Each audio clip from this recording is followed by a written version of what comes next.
Hi friends, ఈరోజైతే మొక్కలకైతే నీరు పెట్టడం అవుతుంది.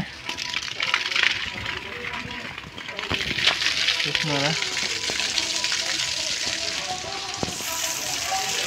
చిక్కుడుకాయలు అయితే మంచిగా కూరకు పనికి వచ్చేటట్టు చాలా పెద్దగా వచ్చినాయి.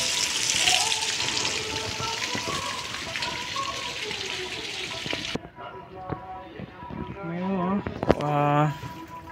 దోసకాయలని చెప్పేసి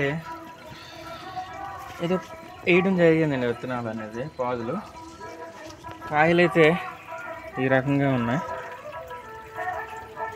ఇవేంటో తెలియట్లేదు, పండడం మాత్రం పండేసాయి.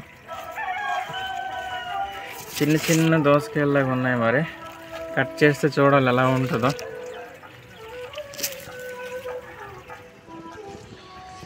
ఇంకా ఈ ఫ్రంట్ కెమెరా అండి, క్లారిటీ అయితే ఇవ్వడం లేదు. ఇప్పుడు దోసకాయలు చూస్తున్నారా, చిన్న పుంజు పెద్దది అయిపోయింది అన్నమాట. ఒకటి రెండు జాన్లు అయితే వచ్చింది.